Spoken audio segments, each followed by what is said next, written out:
para a leitura do texto de hoje, que se encontra no livro de Ruth. Vou ler do capítulo 1, versículo 1, até o versículo 22. E o texto diz assim: nos dias em que os juízes governavam Israel, houve grande fome na terra. Por isso um homem deixou seu lar em Belém de Judá e foi morar na terra de Moabe, levando consigo esposa e 2 filhos. O homem se chamava Elimeleque e a esposa Noemi. Os filhos se chamavam Malom e Quilion, e eram efrateus de Belém de Judá. Quando chegaram a Moabe, estabeleceram-se ali. Elimeleque morreu e Noemi ficou com os 2 filhos. Eles se casaram com mulheres moabitas que se chamavam Ruth e Orfa. E cerca de 10 anos depois, Malom e Quilion também morreram. E Noemi ficou sozinha, sem os 2 filhos e sem o marido. Noemi soube em Moabe que o Senhor havia abençoado o seu povo, dando-lhes boas colheitas. Então Noemi e suas noras se prepararam para deixar Moabe. Ela partiu com suas noras do lugar onde havia morado e seguiram para a terra de Judá. A certa altura, porém, Noemi disse às noras: voltem para a casa de suas mães, que o Senhor recompense pelo amor que demonstraram por seus maridos e por mim, e que o Senhor as abençoe com a segurança e um novo casamento. Então deu-lhes um beijo de despedida, e as 3 começaram a chorar em alta voz.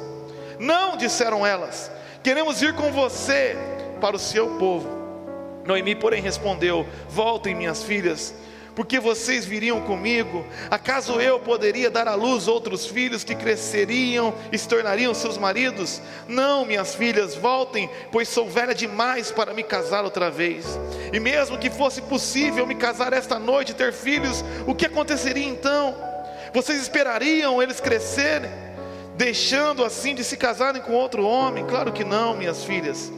Essa situação é muito amarga para mim do que para vocês, pois o próprio Senhor está contra mim. Então choraram juntas mais uma vez.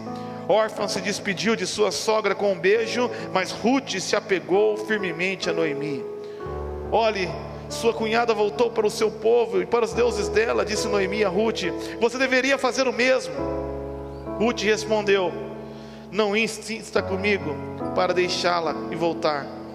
Aonde você for, irei. Onde você viver, lá viverei. Seu povo será o meu povo, o seu Deus será o meu Deus. Onde você morrer, ali morrerei e serei sepultada. E que o Senhor me castigue severamente, se eu permitir que qualquer coisa, a não ser a morte, nos separe. Quando Noemi viu a Ruth, que Ruth estava decidida a ir com ela, não insistiu mais. Então as 2 seguiram viagem, e quando chegaram a Belém, toda a cidade se agitou por causa delas. Será que é mesmo Noemi? Perguntavam as mulheres. Não me chamem de Noemi, que significa agradável. Chamem de Mara, que significa amarga, pois o Todo-Poderoso tornou minha vida muito amarga. Cheia eu parti, mas o Senhor me trouxe de volta vazia. Por que me chamar de Noemi, se o Senhor me fez sofrer, e se o Todo-Poderoso me trouxe calamidade sobre mim? Assim, Noemi voltou de Moabe, acompanhada de sua nora Ruth, a jovem moabita. E elas chegaram a Belém, quando começava a colheita de cevada. Palavra de Deus, amém? Amém? Que bom. O livro de Ruth, irmãos, é um livro espetacular,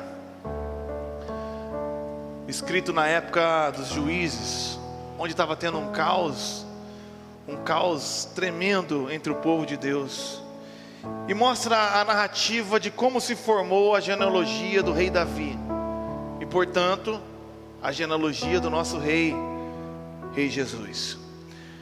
Traz ensinamentos sobre pelo menos 3 áreas cruciais para o nosso dia a dia. O livro de Ruth nos ensina a respeito de relacionamentos humanos. O livro de Ruth nos ensina sobre a providência divina que ocorre nos bastidores enquanto os nossos olhos não veem. O livro de Ruth nos ensina sobre a importância de permanecermos fiéis, mesmo diante das adversidades, independente de qualquer circunstância. E ela nos apresenta 3 personagens principais. Temos Noemi, a sogra, Ruth, a nora, e mais para frente aparece Boaz, o homem que se casaria com Ruth e resgataria toda a sua família. E eles nos ensinam através de suas histórias, através de suas vidas, a confiar nesse grande Deus, o Deus da provisão. Tem uma frase que a Renata gosta de falar muito. Eu achava que era dela, mas é de uma antiga música sertaneja. E ela falava assim sempre: desgraça pouco é bobagem. Desgraça pouco é bobagem. Existem situações na nossa vida, existem momentos que parece que não basta vir um problema só. Parece que o problema, ele não consegue andar sozinho. Parece que o problema é carente, sabe, vó? Parece que o problema sabe que quando ele chega na nossa vida, a gente trata ele tão mal, a gente é tão ríspido com o problema, que quando ele se programa para vir para nossa casa, ele traz mais uns 4 ou 5 amiguinhos, para chegar tudo junto. E vem de comboio, que nem adolescente indo para o banheiro, levanta e vai em 5. Não gosta de ir sozinho. Então de repente chega um problema, no outro dia chega mais 2, no outro dia chega mais 5. E quando você vê, a frase se faz valiosa: desgraça pouco é bobagem. E eu vi uma pessoa falando na internet essa semana, e ela perguntou: se eu pegar uma laranja e espremer, sai suco do quê? Sai suco de laranja. Mas se eu espremer bem mesmo, se eu espremer com toda a força nas circunstâncias mais adversas, será que sai suco de limão? Não, sai suco de laranja. Porque é no momento onde eu e você somos mais espremidos, onde se manifesta o que de fato vive em mim e o que de fato vive em você. Esses momentos de tribulação, esses momentos de luta, têm os seus propósitos eternos. E o principal deles é manifestar aquilo que há em nós, se manifestar a glória e o poder de Deus. E eu queria aprender com você, com esses 3 personagens, algumas coisas valiosas nessa noite, que eu espero de todo o coração que você carregue para a sua vida. Primeiro nós temos aqui Noemi.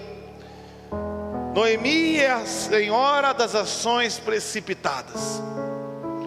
No versículo 1 do capítulo 1, diz que nos dias que os juízes governavam Israel, houve grande fome na terra. Por isso o homem deixou o seu lar em Belém de Judá e foi morar na terra de Moabe. Belém significa a casa do pão. E a ironia do texto é que não tinha pão na casa do pão. Mas Belém era a terra que Deus deu para o seu povo. Moabe era uma região que estava afastada, portanto amaldiçoada de Deus há muito tempo. E a primeira coisa que a gente aprende com Noemi é que fugir dos problemas não traz solução para os problemas. Fugir do problema não é solução. Ela fugiu porque não tinha pão na casa do pão. Mas quando chegou em Moabe, seu marido morreu. Depois de algum tempo, seus 2 filhos morreram. E naquele tempo não tinha emprego para a mulher, não. Ser viúva significa estar fadada e condenada à morte por fome. Ela não tinha mais como sobreviver. Ela fugiu de um problema, mas encontrou problemas maiores ainda. Quantas vezes as circunstâncias nos espremem, as coisas vão apertando, e o nosso instinto natural é pegar e partir fora, fingir que não existe aquilo, pegar o carro e partir. Mas isso não elimina o problema, isso só traz ele mais à frente, com juros, correção monetária, e a conta vai chegar.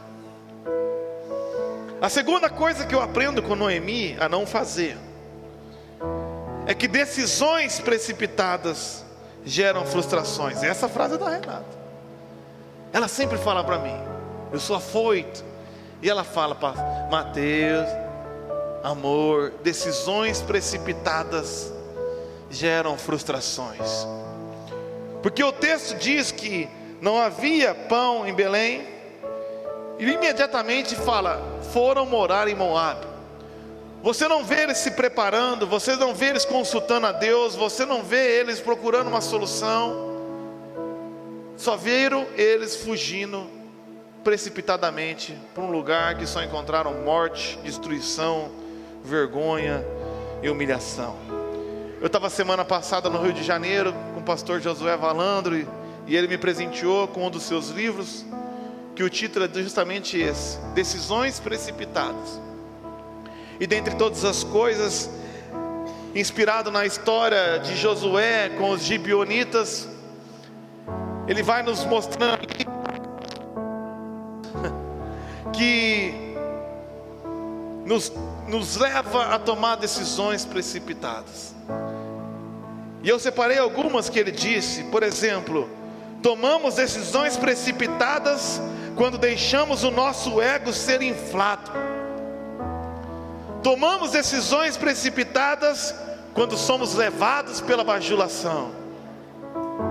E a gente ali no meio da pressão, e chega alguém e fala: não, você não merece esse sofrimento, não. Você não merece passar por isso no seu casamento, não. Você merece um marido melhor. Você merece uma esposa melhor. Eu vou cuidar melhor de você. Você é precioso. E cai nessa bajulação mentirosa, nessa lábia. O diabo e o pecado vende muito mais do que entrega, e cobra muito mais caro do que ele fala. Parece maravilhoso até você consumir, e custa muito mais caro do que você imaginava. Ele te vende uma coisa, mas nunca é. Mas você merece. Ele diz também que nós tomamos decisões precipitadas quando a ganância fala mais alto. Às vezes a gente está numa situação, num emprego, e eu já fui vendedor, e eu sei muito bem como ludibriar um cliente. Compra agora, vai lucrar absurdamente depois. Faz esse negócio. Tem aquele golpe do bilhete que vive pegando gente tonta até hoje. E eu não tenho dó de ninguém. Se você caiu, me perdoa. Sabe por quê? Porque o golpe do bilhete só pega ganancioso. Eu ganhei 1 milhão, mas eu não consigo sacar. Me dá 5 mil aqui. E você pega lá e saca depois, que eu estou com pressa. Aí o ganancioso, vendo a senhorinha ali, pensa: ai, coitada besta, vou lá pegar. Toma um golpe. Porque a ganância nos conduz a decisões precipitadas. Mas o que interessa para nós é que nós tomamos decisões precipitadas quando agimos por impulso. Uma vez eu ouvi uma outra frase, e ela disse assim: nunca tome decisões sobre forte emoção. Quando tiver sobre forte emoção, não tome decisão nenhuma. Espera passar, espera baixar a bola, espera voltar o sangue para a cabeça, raciocina, e aí decida. Porque as decisões que nós tomamos no impulso tem destruído a vida de pessoas há milhares e milhares de anos. Pessoas que destroem casamentos de 30 anos por causa de 3 minutos. Pessoas que matam vidas por causa de uma briga na rua, por causa de um corte no trânsito, por causa de uma ofensa inesperada. Mas ele diz principalmente: tomamos decisões precipitadas quando não ouvimos o conselho de Deus sobre o assunto. A família de Ruth não ouviu o conselho de Deus. Nós temos o costume de tomar decisão e pedir para Deus abençoar. A gente faz qualquer coisa e fala: Deus, agora abençoa. Quando nós devíamos consultar a Deus para saber se devemos ou não fazer. E fazer apenas aquilo que Deus certamente garantiu em sua palavra, que nos abençoou. E as consequências dessa ação precipitada está aqui evidente. morte, fome, sofrimento, mas principalmente, como ela disse no versículo 20, amargura. Chame-me de Mara, pois o Todo-Poderoso tornou minha vida muito amarga. O Todo-Poderoso tornou minha vida amarga.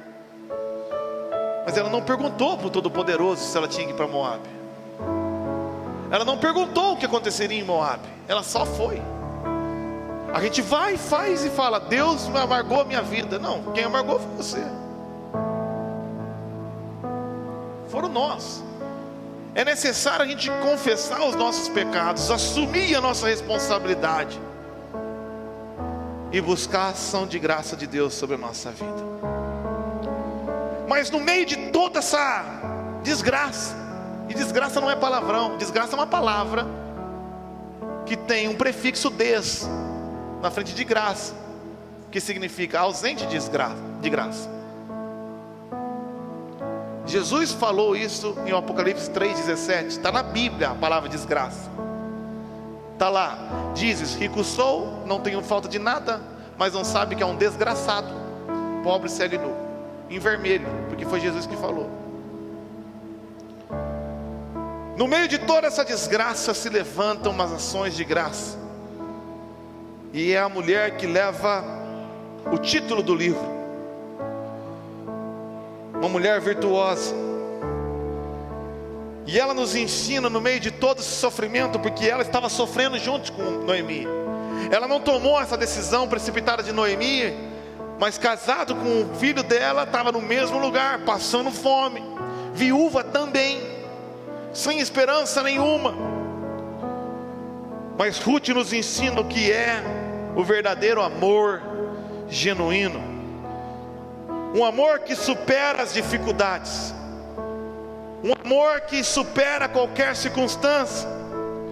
Olha o que ela fala a partir do versículo 8 para Noemi. A certa altura, porém, Noemi disse às noras: voltem para a casa de suas mães, que o Senhor a recompense pelo amor que demonstraram pelos seus maridos, que o Senhor as abençoe com a segurança de um novo casamento. E elas choraram. Então no versículo 10: não, disseram elas, queremos ir com o seu povo. Noemi de novo insistiu: voltem, minhas filhas. Não, minhas filhas, voltem. Vocês por acaso esperariam? Então lá no versículo 14, choraram juntas mais uma vez. Orfa se despediu de sua sogra com um beijo, mas Ruth se apegou firmemente a Noemi. Ruth se apegou firmemente a Noemi. O que Ruth tinha de vantagem para estar com Noemi? Ruth era órfã, Noemi, quer dizer, era viúva, Noemi era viúva, e Noemi estava voltando para Belém, para os israelitas, para uma terra estrangeira, numa terra que viria ela mal e trataria ela mal, teoricamente. Mas o verdadeiro amor é um amor além das circunstâncias. Não é um amor simples de troca. Gosto por você porque você me faz bem. Alguém já disse que quando o dinheiro sai pela porta, o amor pula pela janela. Porque na hora do aperto a gente vê quem ama a gente mesmo. Mas Ruth mostrou um amor genuíno.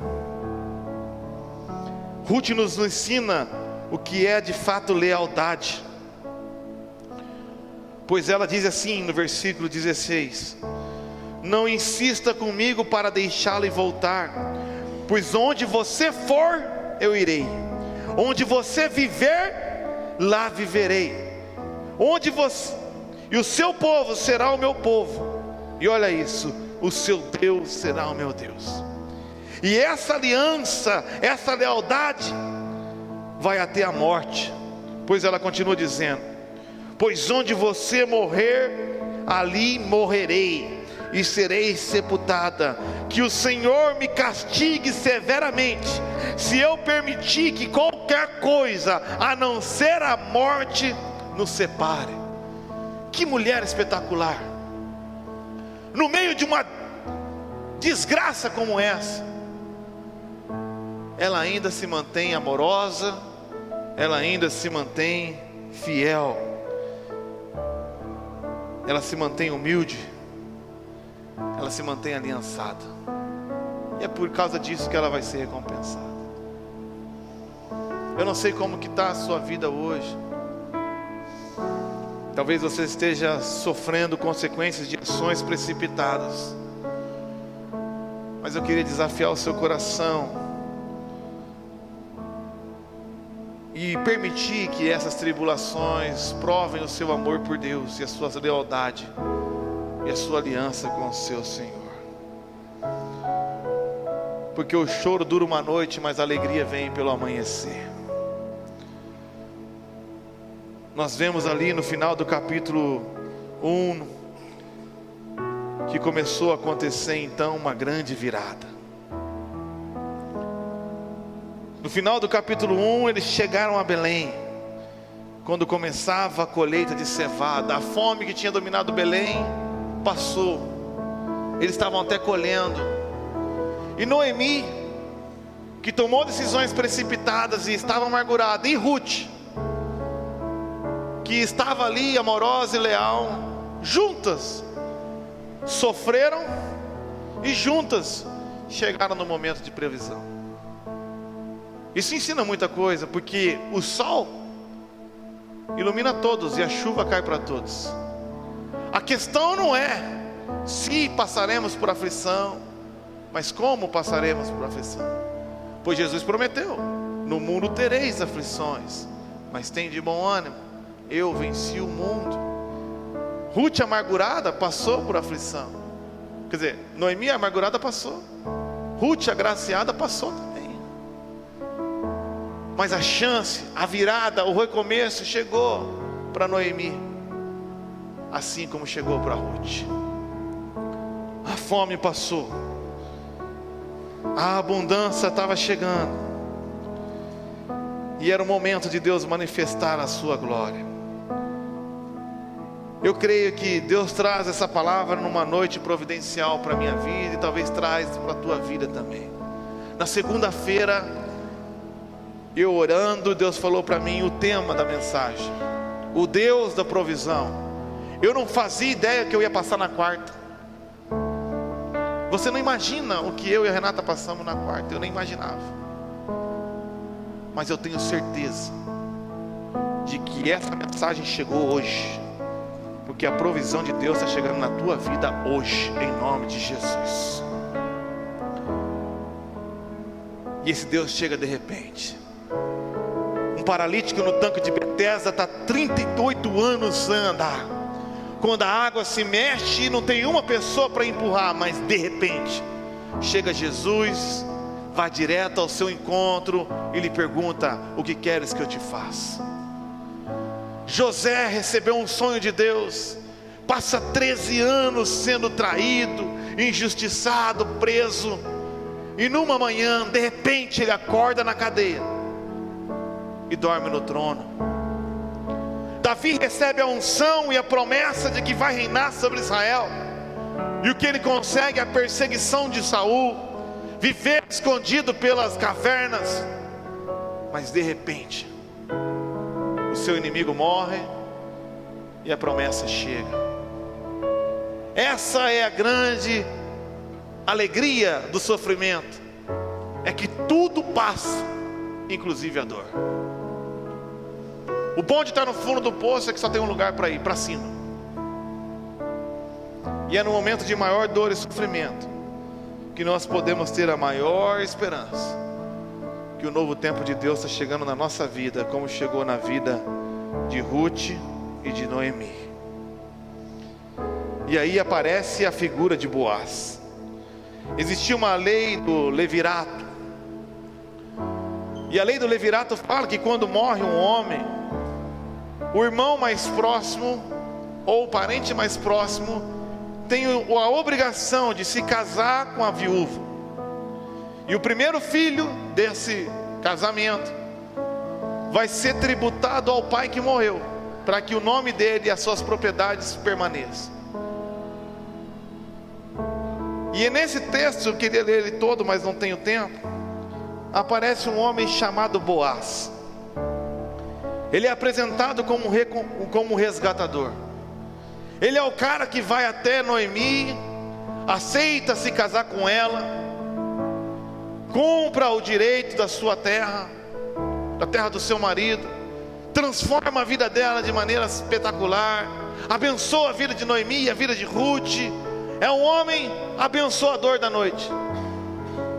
Mas a mensagem que Boaz nos ensina é que aquele que é resgatador recebe recompensas eternas. Porque Boaz talvez estivesse achando que estava ajudando um parente distante, mas quando você lê o livro todo, você descobre que Boaz, lá no finalzinho do livro, se torna o progenitor do rei Davi, e portanto se torna o progenitor de Jesus Cristo de Nazaré. E é aquela ação de benevolência que ele faz para aquela simples mulher, não é uma simples ação dele para ela, mas é uma ação movida por Deus, que vai ecoar por toda a eternidade. Deus usa pessoas para abençoar pessoas, e Deus convida pessoas para ser participante da sua obra eterna, e as recompensa eternamente por esse privilégio. Certa vez Jesus estava pregando para uma multidão, mais ou menos do tamanho da população de Bela Vista, 15 mil pessoas. Um povo que estava faminto pela palavra, mas que num lugar deserto e ermo, de repente começou a ficar faminto de comida. Então Jesus pede para os seus discípulos: vamos alimentar esse povo. E os discípulos falam: mas não tem onde comprar, e mesmo se tivesse onde comprar, não teríamos dinheiro para todo esse povo. Então um discípulo encontra um menino.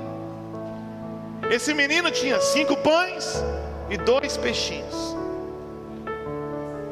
5 pães e 2 peixinhos não era suficiente para alimentar 15 mil pessoas. Mas esse menino oferta os seus 5 pães e 2 peixinhos nas mãos de Jesus.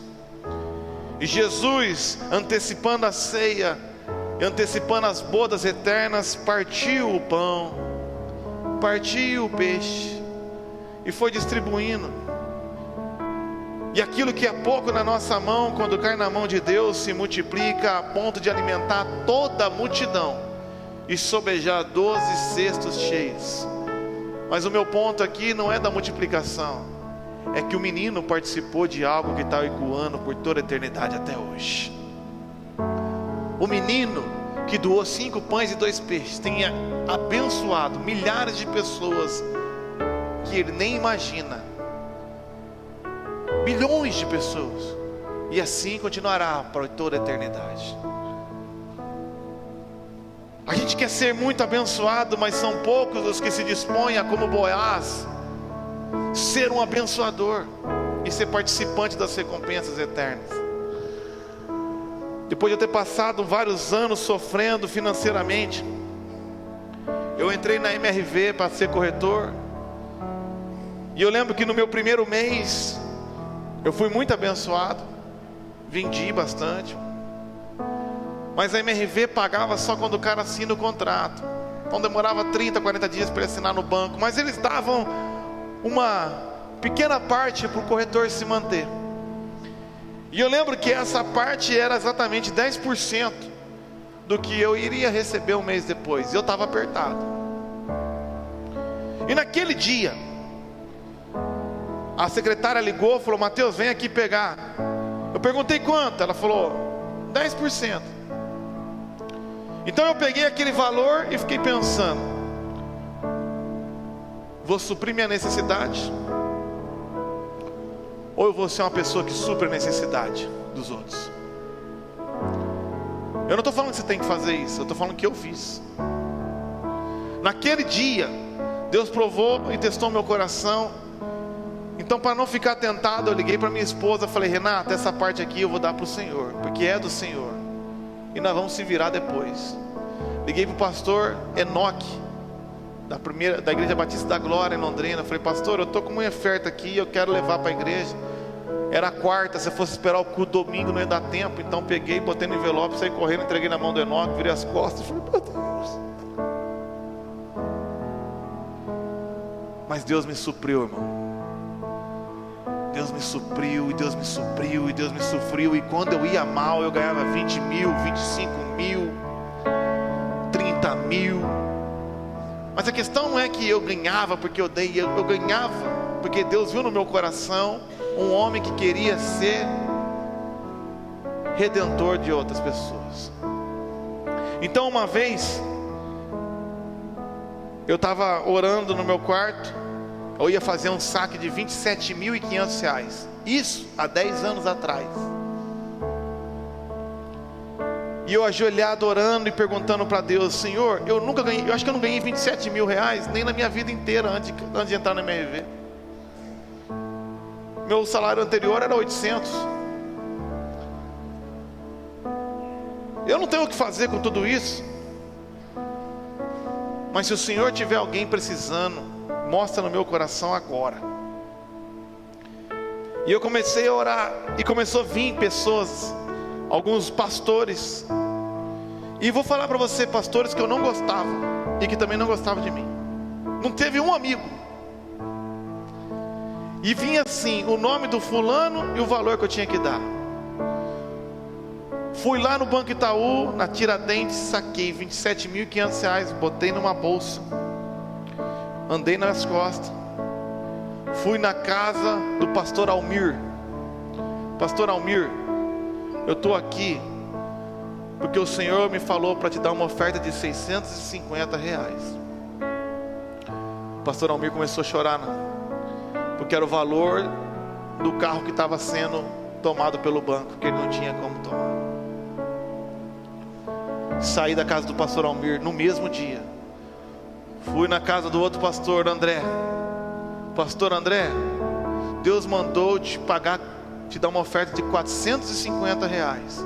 Pastor André começou a chorar, porque era o valor do conserto da Kombi que buscava o pessoal na comunidade e não tinha dinheiro para vir. E ele não tinha dinheiro porque a igreja dele era muito pequenininha. E eu fui fazendo isso na casa de 5, 6 pastores, até chegar na casa do pastor, que eu esqueci o nome, graças a Deus, porque eu vou falar mal dele. A mulher dele teve uma situação na perna e ia perder a perna, precisava de uma cirurgia cara, e ele não tinha o plano. E aquele pastor, não é que ele não gostava de mim, ele me odiava. E ele ficou sabendo que eu estava dando oferta para todos os pastores da mesma igreja, e ele ficou alarmado. Então eu fui no culto dele, que ele pregava no culto de quinta, e fiquei esperando no final. E ele vendo que eu estava lá na porta, ele nunca vi ele orar tanto pelas pessoas, mas ele não queria me ver, não queria olhar na minha cara. E ele ficou insistindo no final, e eu vi que ele não ia embora. Eu fui lá e falei assim: pastor, lembrei o nome agora, mas não vou falar também. Pastor, eu não vou sair daqui não, cara. Você sabe o que eu estou fazendo aqui. A tua esposa está doente. Isso aqui não é por mim, não é por você, não é entre nós. Isso aqui é Deus que quer cuidar da tua mulher. Está aqui a oferta para a cirurgia da tua esposa. Ele falou assim: o teu dinheiro eu não quero. Aí eu falei uma coisa para ele que ele entendeu. Que maravilha, então pega, porque esse dinheiro não é meu, esse dinheiro é de Deus. E Deus quer cuidar da tua esposa. A mulher dele está viva até hoje, graças a Deus. Está servindo a Deus. A igreja que a gente ajudou está funcionando até hoje. Eu não faço ideia do que eu fiz naquele dia, mas eu sei que aquilo ali está ecoando por toda a eternidade. Nós temos o privilégio de sermos participantes do que Deus está fazendo. Mas irmãos, eu já ensinei aqui que toda a Bíblia é uma história única, de Gênesis a Apocalipse, cujo qual o ator principal não é Ruth, não é Noemi, não é Boaz, é Jesus Cristo. E eu fiquei lendo esse livro de Ruth, direcionado por Deus, e falei: Senhor, tudo bem, maravilha, não podemos tomar decisões precipitadas, maravilha, devemos ser leais, podemos ser recompensadores, mas Senhor, onde está Jesus nessa história? É um livro que não tem milagres, é um livro que cita pouco, até mesmo o nome de Deus. Onde está Jesus e qual é a mensagem do Evangelho para eu compartilhar com o teu povo que vai estar comigo naquela noite? Então Deus me levou ao termo que é apresentado por Boaz. E no hebraico, o resgatador é apresentado como Goel. El é de Deus, o Redentor. Boaz aqui então não é apenas um homem que está sendo generoso com uma mulher e sendo privilegiado em participar de uma genealogia. Boaz é o símbolo daquele que é o nosso Redentor, que está vivo e que irá nos redimir, independente das nossas circunstâncias. Boaz simboliza Jesus, e as suas ações é uma manifestação do que Jesus Cristo faz por cada um de nós, sejamos nós Noemi, sejamos nós Ruth, desde que estejamos nós na presença de Deus. E a primeira coisa que eu aprendo com Boaz, simbolizando Jesus, é que no meio das tribulações, o nosso resgatador nos observa. Olha no capítulo 12, Ruth capítulo 2, versículo do 5 ao 7. Ruth um pouco antes vira para Noemi e fala: eu vou ali procurar uma terra, uma colheita e debulhar. Era uma prática determinada pela lei dos levíticos, de que se você fosse pobre, não tivesse o que comer, fosse órfã ou viúva, tinha o direito de ir no momento da colheita e pegar o milho que caía da mão do colhedor. Então os pobres ficavam seguindo a colheita, e quando o homem que estava colhendo deixava cair no chão, aquele milho que cai no chão era de direito dos pobres, dos órfãos e da viúva. Noemi, no meio de todas essas tristezas, no meio de toda essa dor, diferente de Ruth, diferente de Noemi, não se deixa tomar pela amargura, vira para sua sogra e fala: eu vou procurar comida para a gente. E ela procura um campo qualquer, e desde cedo fica observando, esperando cair alguma coisa no chão para ela pegar. Então o texto diz que o dono dessa terra, chamado Boaz, volta ao seu campo, e ele começa dizendo assim no versículo 5 até o 7. Boaz perguntou ao capataz: quem é aquela moça? A quem ela pertence? E o capataz respondeu: é a moça que veio de Moabe com Noemi. Hoje de manhã ela me pediu permissão para colher espigas após os ceifeiros, e desde que chegou, não parou de trabalhar um instante sequer, a não ser por alguns minutos de descanso no abrigo. O nosso Redentor nos observa, irmãos. Às vezes a gente acha que está aqui, e obviamente a gente acorda de manhã, ora, pede a Deus por socorro, por provisão, por saída, por solução, mas não havendo nada evidente, a gente levanta de manhã e vai com a cara para o trabalho, e vai resolver a vida, mas a sensação que a gente tem é que Deus está em silêncio, é que Deus não está vendo, é que nós estamos abandonados. Mas eu quero falar para você que o nosso Redentor nos observa, mesmo que você não veja. Eu fui lá na Amazônia e estava fazendo uma ligação para Renata pela Starlink, né? Do Elon Musk, que está na crista da onda aí. E para a antena do Elon Musk pegar, eu tive que ir me embrenhando para dentro do mato. E eu fui entrando, e eu fui falando com a Renata. Ela falou assim: onde você está que eu não estou ouvindo barulho? Eu estou entrando aqui na floresta aqui para falar com você. E ela falou: você vai morrer, seu doido, sai daí. A onça já está te vendo. Eu falei: não tem onça aqui não, você é burro mesmo, hein? Você não vê a onça que te vê, cara. Você já está morto e não sabe, corre daí. E ela foi falando tanto, que qualquer barulho de sapo eu já achava que era um bicho, eu saí correndo no meio da floresta. Porque a gente não observa a onça, mas a onça está vendo, a gente está. com o bote pronto para dar. Mas nesse caso aqui não é a onça, é o leão da tribo de Judá. A gente está ali perdido no meio da floresta, imaginando que está sozinho, mas o leão da tribo de Judá já está armado para dar o bote da redenção, da provisão, do resgate na sua vida. Permaneça crendo, permaneça com fé. A segunda coisa que Boaz me ensina é que o nosso Redentor, o nosso resgatador, garante a nossa provisão e garante a nossa proteção. Olha o versículo 8.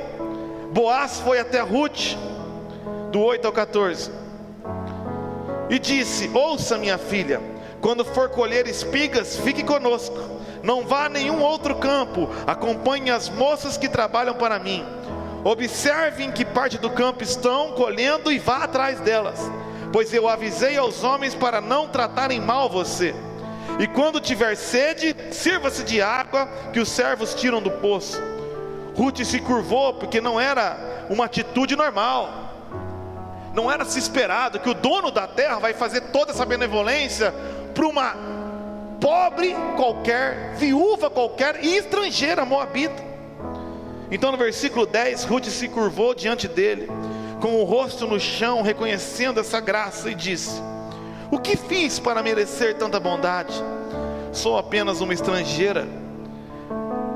Boaz respondeu: eu sei, mas também sei de tudo que você fez por sua sogra, desde a morte do seu marido. Olha o resgatador nos observando. Eu ouvi falar de como você deixou seu pai e sua mãe e sua própria terra para viver aqui no meio de desconhecidos, que o Senhor, o Deus de Israel, sob cujas asas você veio se refugiar, a recompense ricamente pelo que você fez. E ela respondeu: espero que eu continue a receber sua bondade, meu senhor, pois me animou com suas palavras gentis, embora eu não seja uma de suas servas. E na hora da refeição, Boaz lhe disse: venha cá, sirva-se de comida, também pode molhar o pão no vinagre. E Ruth sentou-se junto aos ceifeiros, e Boaz lhe deu grãos tostados, e ela comeu até ficar satisfeita, e ainda sobrou alimento. Glória a Deus, irmão. Enquanto nós estamos aqui glorificando a Deus, no fundo do poço louvando ao Senhor, como Paulo e Silas na prisão, adorando a Jesus em espírito, em verdade, o nosso resgatador nos observa, e Ele irá nos proteger, irá satisfazer todas as nossas necessidades, pois é no momento onde a azeitona é mais espremida que o óleo da unção manifesta. É no momento da maior dor, de que quando permanecemos fiéis, o nome de Deus é mais glorificado. Isaías 53 diz: agradou-lhe ao Senhor fazê-lo, Jesus, moer e o vê-lo enfermar. E sabe por que agradou ao Senhor fazer Jesus moer? É porque no momento que Jesus estava sendo moído pelas nossas transgressões, pisados pelas nossas enfermidades, Ele não se amargurou. Ele glorificou o nome de Deus, falando: Pai, perdoa-lhes, porque eles não sabem o que fazem. Então se cumpriu o que Deus já havia dito: aquele é o meu filho amado, em quem eu tenho prazer. E nós temos o privilégio, irmãos, no meio das lutas, de glorificar o nome do nosso Senhor, permanecendo fiéis e adorando em espírito e em verdade. Mas Boaz também nos ensina que mesmo no silêncio, mesmo quando não os estamos vendo, o resgatador está trabalhando nos bastidores em nosso favor. Você não percebe, você olha para o lado e não vê saída, você olha para as pessoas que te cercam e não encontra solução. Já procurou, já pesquisou, já pensou, já correu atrás e não enxerga nada. Orou, pediu e não veio a resposta. Mas nessa noite, num lugar que você não está vendo, num ambiente que você não percebe, Deus está trabalhando em seu favor. Olha o que o texto continua dizendo no versículo 15 ao 18. Quando Ruth voltou ao trabalho, Boaz ordenou aos seus servos, sem que ela veja: permita que ela colha espigas entre os feixes e não a incomodem. Tirem dos feixes algumas espigas de cevada e deixem-nas cair, para que elas recolham e não a atrapalhem. E assim Ruth colheu cevada o dia todo e à tarde, e quando debulhou o cereal, encheu quase um cesto inteiro, carregou tudo para a cidade e mostrou a sua sogra, e também lhe deu o que havia sobrado da refeição. Que bênção, irmãos. Ela não imaginava, ela continuou fazendo a dela, e Boaz falou para os caras que colhiam: deixa cair mais de propósito. Nós estamos ralando aqui, Deus está indo na frente, facilitando o nosso caminho, a gente nem vê. Mas o mais bonito de Ruth é que quando ela foi percebendo o favor de Deus através de Boaz, ela foi pegando, mas ela se lembrou de Noemi. Voltou para casa, se fartou, e a resgatada se tornou resgatadora. Nessa noite Deus está trabalhando em nosso favor, irmãos. Deus está trabalhando em seu favor. Mas talvez você esteja ainda amargurado. Talvez você ainda esteja preocupado. Essa história nos ensina que, se nós formos até Deus com o coração quebrantado, o nosso resgatador não nos lançará fora e responderá nosso clamor por socorro. Noemi, percebendo que Boaz era aquele parente próximo, virou para Ruth e falou para ela: essa é a hora, esse é o momento que Deus preparou. Procure Boaz, quando ele estiver sozinho, chegue até ele e dê essa proposta para ele, uma proposta indecente: resgate a mim, resgate a minha família. Boaz não tinha nenhuma vantagem em comprar a terra de uma mulher e de um defunto, sendo que o filho que ele tivesse com ela não seria considerado dele, seria considerado do defunto.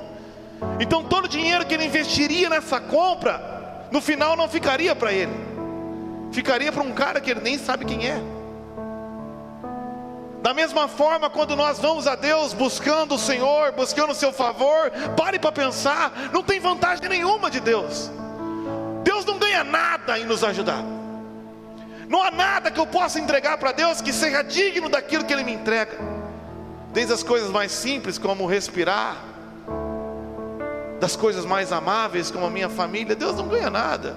Ah, Deus ganhou você como um pregador, isso não é nada. Se eu não falar, as pedras clamam. Deus não tem benefício nenhum comigo. Ele faz por livre amor, por livre graça e por pura bondade. E mesmo que Ele não tenha vantagem, a sua palavra diz que se nós buscarmos o Senhor, como Ruth buscou Boaz, Ele não nos lançará fora. Olha aqui no capítulo 3, versículo 6. Assim, naquela noite, ela desceu até a eira, seguiu as instruções de sua sogra. Para aqui, é interessante, Ruth segue as orientações da sogra miserável. A miséria de Noemi não fez ela considerar a sua sogra uma inútil. Ela foi obediente. E no versículo 7, quando Boaz terminou de comer e beber, estava alegre, foi deitar-se perto de um monte de grãos e pegou no sono. Ruth se aproximou em silêncio, descobriu os pés dele e se deitou.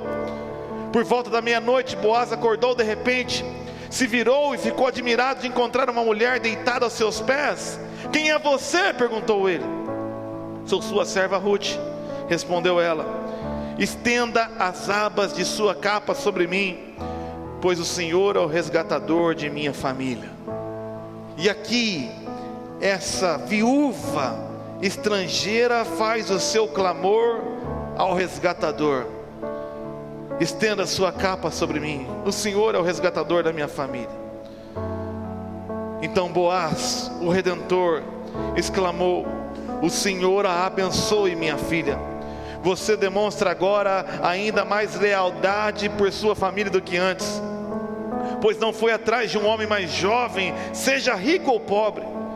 E não se preocupe com nada, pois farei o que me pediu, pois toda a cidade sabe que você é uma mulher virtuosa. Nessa noite nós podemos chegar até o nosso resgatador, sabendo que ainda que eu não tenha nada para oferecer a Ele, eu ouvirei da sua voz: não se preocupe com nada, pois eu farei o que você me pedir. Nessa noite eu me coloco nas tuas mãos, ó Pai. Seja o meu resgatador, seja o redentor da minha família,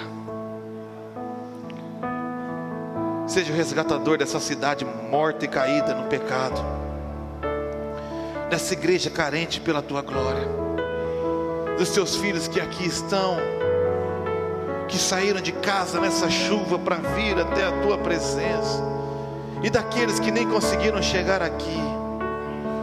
Seja o resgatador das Rutes e Noemis desse lugar. Estenda a sua capa sobre nós, eu te peço, Pai. E para terminar, o resgatador fará o que for necessário para garantir a nossa redenção. Olha o que ele diz no versículo 12, capítulo 3. Embora eu seja de fato um dos resgatadores de sua família, há um outro homem que é aparente mais próximo do que eu. Fique aqui esta noite, e pela manhã conversarei com ele. Se ele estiver disposto a resgatá-la, muito bem, que ele se case com você. Mas se não quiser, tão certo como vive o Senhor, eu mesmo a resgatarei. E olha o versículo 18. Então Noemi disse: tenha paciência, minha filha, até sabermos o que vai acontecer. Ponto. Boaz não descansará enquanto não resolver esta questão ainda hoje. O nosso Redentor não descansará, não poupará esforço. Sabe o que me garante? A cruz. A cruz é a prova de que Cristo não poupa esforço para nos resgatar. E Romanos 8:32, se não me engano, diz assim: se Deus não poupou o próprio Filho, não nos dará certamente com Ele todas as outras coisas? Pois o Senhor não poupará esforço. Isaías 65:24 diz assim: eu os atenderei antes mesmo de clamares a mim. Enquanto ainda estiverem falando de suas necessidades, eu responderei às suas orações. Jeremias 29:12 diz: naqueles dias, quando vocês clamarem por mim em oração, eu os ouvirei. Se me buscarem de todo o coração, me encontrarão. Salmo 51:17: o sacrifício que desejas é um espírito quebrantado, e ele não rejeitará um coração humilde e arrependido. Isaías 64:4 diz: porque desde o começo do mundo, nenhum ouvido ouviu, nenhum olho viu um Deus semelhante a ti, que trabalha em favor dos que nele esperam. Isaías 49:14: Sião, porém, diz: o Senhor nos abandonou, o Senhor se esqueceu de nós. E Deus responde: pode a mãe se esquecer do filho que ainda mama? Pode deixar de sentir amor pelo filho que ela deu à luz? Mas mesmo que isso fosse possível, eu não me esqueceria de vocês. Vejam, escrevi seu nome na palma de minhas mãos. Seus muros em ruínas estarão sempre em minha mente. Então Isaías 55:6 diz: busque o Senhor enquanto podem achá-lo, invoque-no agora enquanto ele está perto. que os perversos mudem de conduta e deixem de lado até mesmo a ideia de fazer o mal, e que se voltem para o Senhor, para que Ele tenha misericórdia deles. Sim, voltem-se para o nosso Deus, pois Ele os perdoará generosamente. Pois os meus pensamentos são muito diferentes dos seus, diz o Senhor, e os meus caminhos vão muito além dos seus caminhos. Pois assim como os céus são mais altos do que a terra, meus caminhos são mais altos do que os seus caminhos, e meus pensamentos mais altos do que os seus pensamentos, diz o Senhor. Para concluir, Salmos 37, 25. E faço dessas minhas palavras: fui jovem e agora sou velho, mas eu nunca vi o justo ser abandonado, nem seus filhos mendigarem o pão. Nós temos o Deus da provisão, e de Gênesis a Apocalipse, não tem uma sequer pessoa que confiou a sua vida nas mãos do Todo-Poderoso e saiu decepcionado. O que Deus espera de nós? Quebrantamento, humildade. E Ele fala: pede para mim, pede chuva serôdia, no tempo da chuva serôdia. Mas antes mesmo de você pedir, eu já estou respondendo. Mesmo quando você não vê, eu estou trabalhando, porque eu quero trabalhar no seu coração, na sua fé. Eu quero te espremer e provar para o mundo inteiro de que não é você quem vive, sou eu que vivo em você.